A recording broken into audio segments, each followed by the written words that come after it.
Welcome back to Blackhawk Booster podcast number 5. I'm your host, Brett Ketterman, and we're just going to get right to the meat of the episode. Today, we've got boys and girls cross country coach Spencer Agnew, Blackhawk football coach Nick Nelson, and Blackhawk football players Braeden, Sayre, and Eli Cosson. So first, we're going to start with you, Coach Agnew. You were a terrific runner in high school, continued that at the college level. When did you really realize that you wanted to coach runners and kind of make this a life passion? Yeah, so after undergraduate, after I finished up at Marquette University, I had a gap year, and I coached collegiately with Jeff Miller at UW-Whitewater, and it was just kind of on runs. Some of the athletes will know as they're playing sports. A couple guys I'm sure get it, where they like daydream about their own sports and what they could do as athletes. And I started going through runs and daydreaming about what our athletes could do. And it was at that point where I'm like, maybe this coaching thing is going to be for me. Maybe I care a little bit more about what they are doing than kind of where my running career was going. So that was a big spark for me, just getting experience with him at the collegiate level that I knew eventually someday I wanted to come back and coach at the high school level. So after you had that little stint at UW-Whitewater, where did you go from there then? Yeah, so I went on to get my doctorate in physical therapy. So I went to UW-Madison, went there for a couple of years, continued running, continued to do some coaching.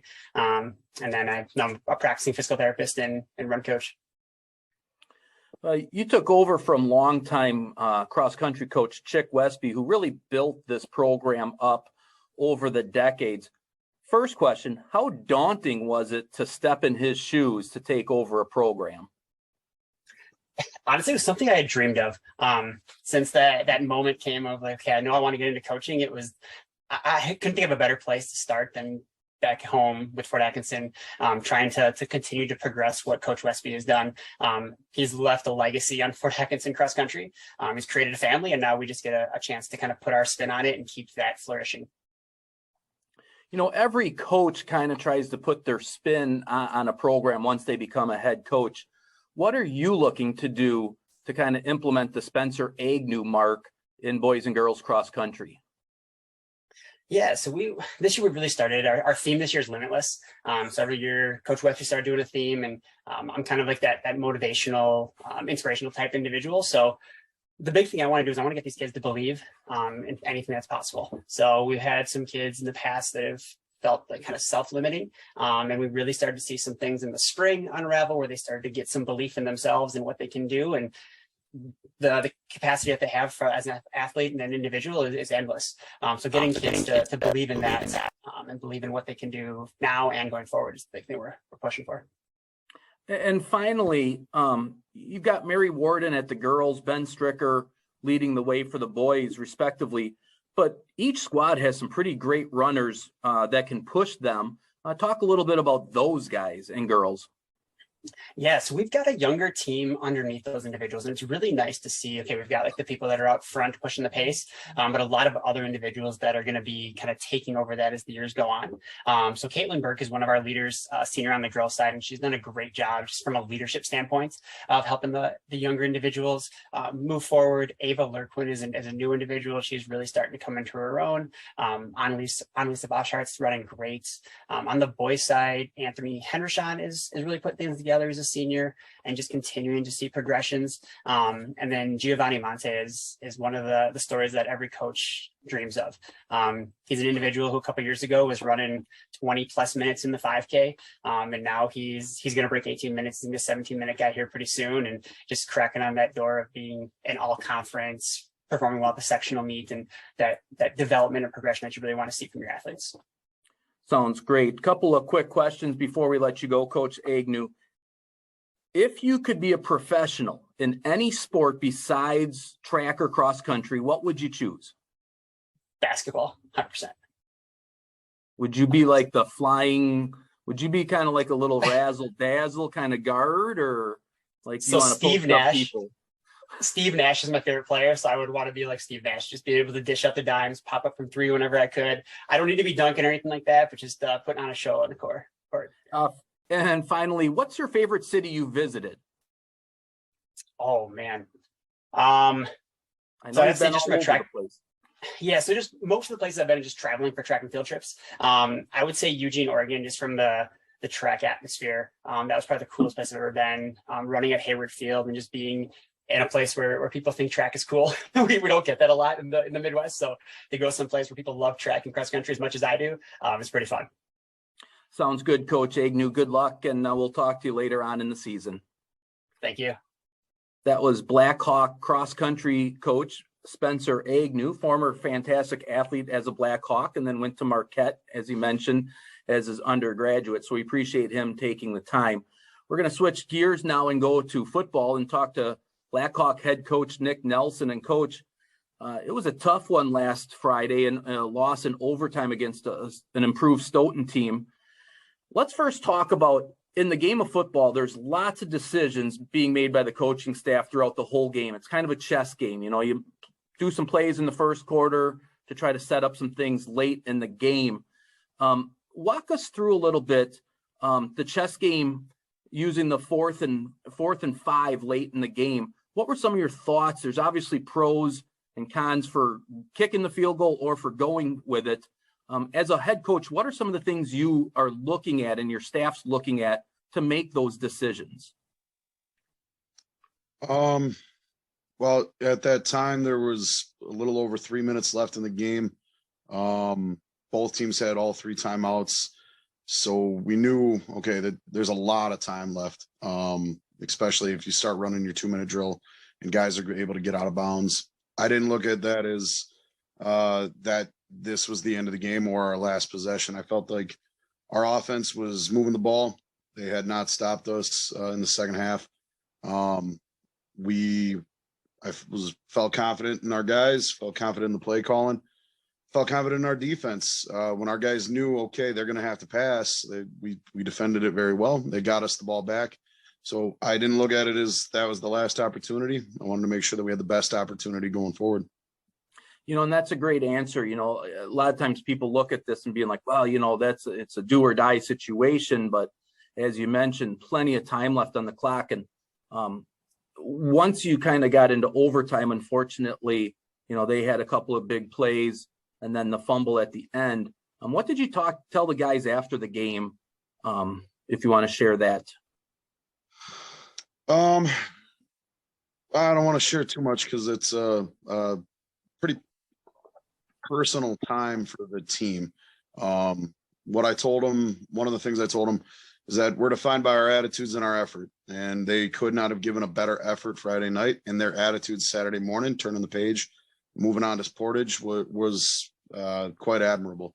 We're a program and a team that we've been on the right side of those games quite often. And we know that it's a game of inches and it comes down to the little things. And, you know, they got one more play than us. That's all. And we have a lot to learn from and a lot to get better and a lot to improve on. And you talked about turning the page, and this week now you're back on the road after 2 home games at Jones Dairy Farm Stadium, traveling to Portage. What can we expect to see out of the Indians? The Warriors? Or the Warriors? Well, Portage is a really well-coached team. They're very disciplined. They squeeze as much out of every kid as possible. They got a lot of guys going both ways. They're tough. They're gritty. So we got our work cut out for it. We can't have any mental mistakes, and we got to make sure that we execute one play at a time. And finally, we'll continue our weekly segment of a day in the life of Blackhawk coaches and players. And last episode, we talked about kind of Sunday being a rest day and an off day for the players, not so much for the coaches. What happens now come Monday after a new start of the week at school?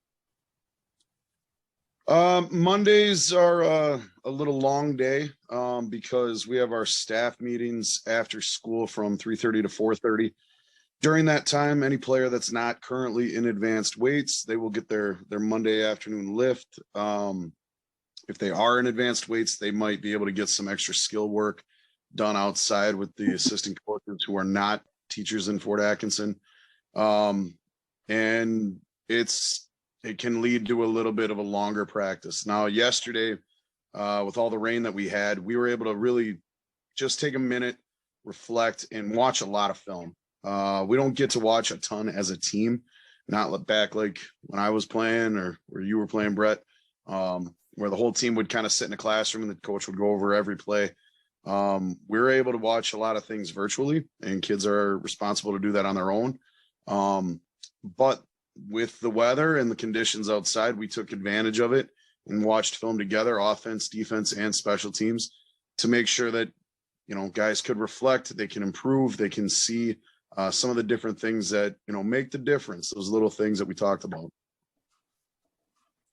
Sounds good, Coach. We appreciate you taking the time tonight. Good luck traveling to Portage, and we'll talk to you next week. Thank you. That was Fort Atkinson Blackhawk head coach Nick Nelson. And now joining me are Blackhawk football players Braeden Sayre and Eli Cosson. And first, we're going to start with you, Braeden. Eli, same question coming to you, and he's done. What's your favorite day of football practice? You can't say Friday because that's the obvious choice. So what's your favorite day when you're like, okay, we're going to do this in practice. I'm getting jazzed up and hyped up for it? Well, I would definitely say Saturdays is my favorite, but can't say that. But you can say Saturdays. I do like Saturdays pretty much the best, just, because it's after a game, turning the page to the next team, then just getting better watching film, and then getting to eat breakfast with my teammates. I feel like that's just a good way to make memories and just bond with their teammates. So that's probably my favorite day, though. Sounds great. Eli, same question to you. Yeah, Saturdays too, probably, but for the same reasons. So my second favorite is Thursdays because it's more of like a run through. You feel like a lot faster, and yeah. Eli, we're going to keep it with you. You do a little bit of everything on this football squad: offense, defense, kicking on special teams. What's your favorite position? Definitely wide receiver. I love just getting out and running and catching the ball and then putting my head down. Yeah. Braeden, you along with Eli are great multi-sport athletes. Can you describe to the listeners the feeling you get every time you get to put on a Blackhawk uniform, be it a baseball jersey or the football jersey? Yeah, so I think just every time you put on a Blackhawk uniform, it's just electric. But the thing about putting on a Fort football jersey, it's just so much different. All that energy you get before the game, all those pregame speeches, just going out there in pregame, just flying around. I think that's just unbeatable in any sport, to be honest. Okay.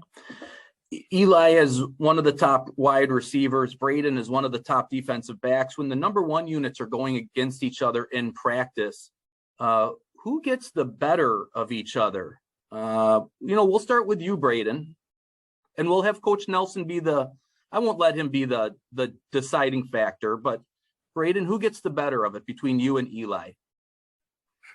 I would say it's pretty even between us. We're both really competitive. We both, after every play, we're both talking to each other, just trying to get each other going. So it's just really back and forth with us too. It's really great.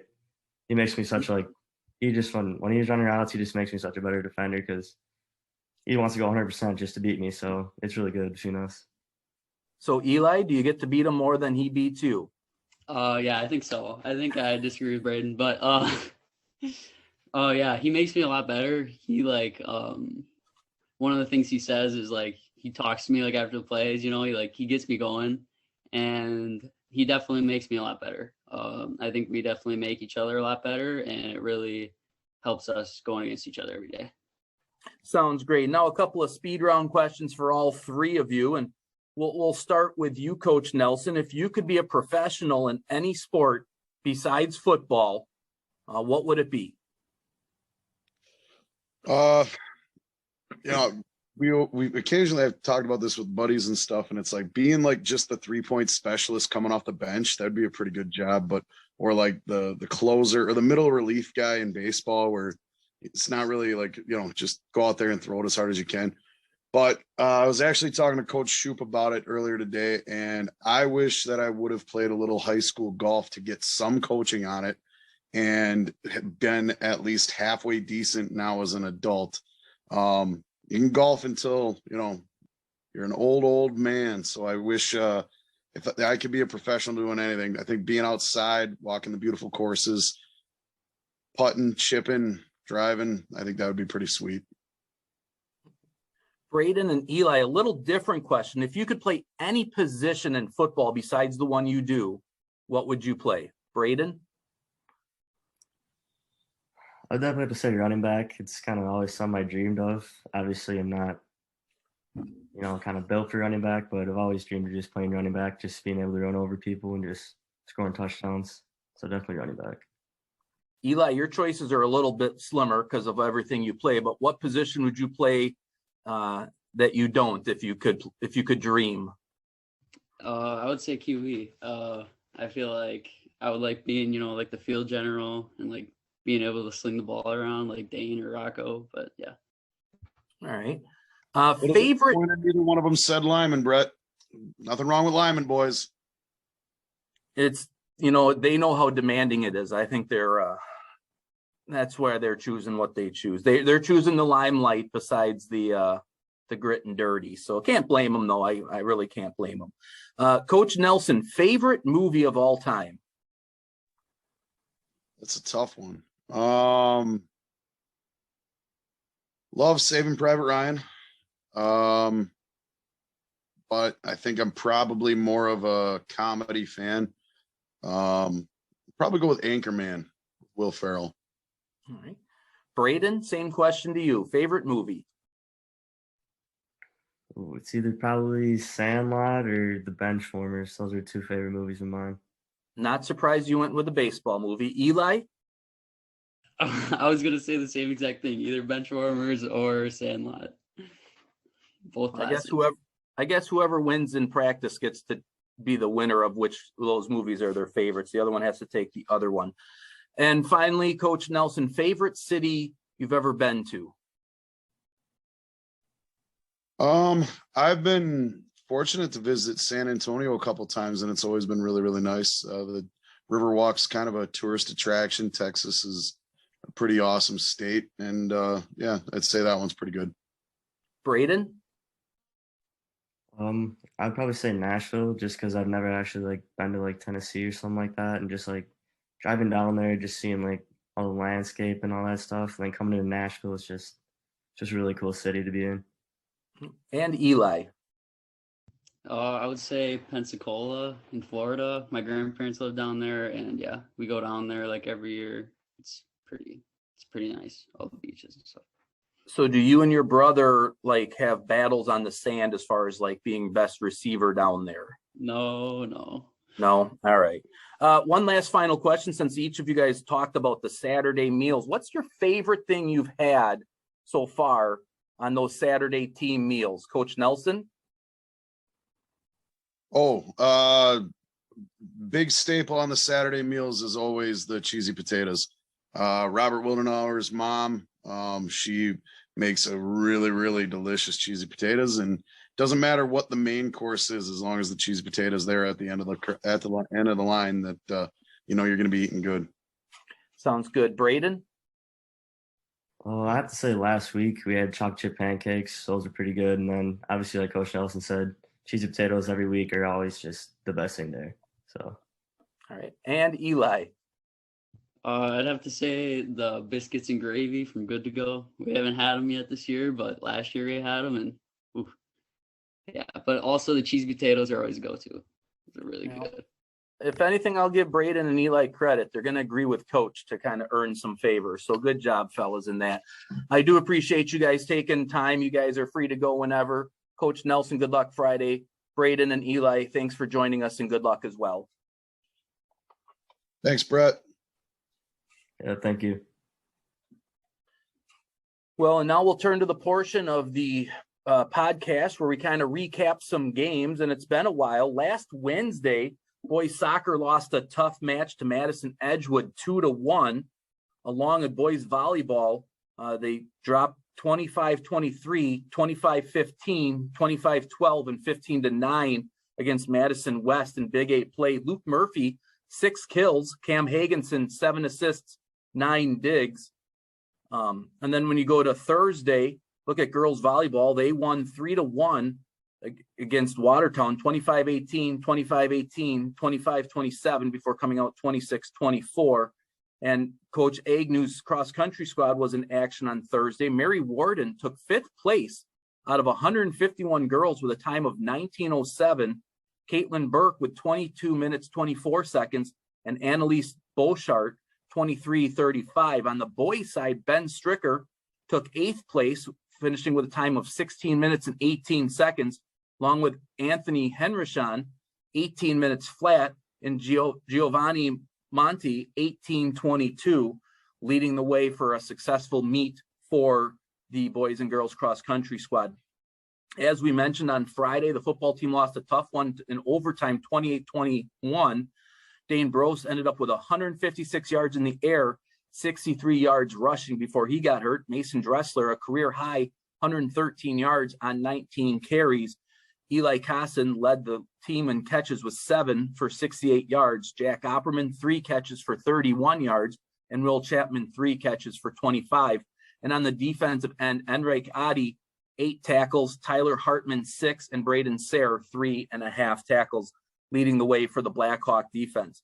Also want to mention, I forgot, Thursday girls swim team ran into a very, very tough Wanakee squad. However, Coach Hill mentioned they had 25 of the 28 swims were season best. Sonia Morales, season best in the 200 free and the 100 breaststroke. Gracie Hine, on her way to swimmer of the meet, had personal best, shattered her times in the 200 IM and the 500 free. The best finish for the Lady Blackhawk swimmers was Tessa Burns, finished 2nd in the 100-yard backstroke. Some upcoming events for you Blackhawk fans joining us here on Thursday night. Girls volleyball will take Premier Bank Gymnasium at 7 o'clock. Friday, as the football team travels to Portage, the boys soccer team will have a home match at Jones Dairy Farm Stadium at 7 o'clock. Saturday, the cross-country team will travel to Lake Danoon Middle School, 10:20 boys start, 11 o'clock girls.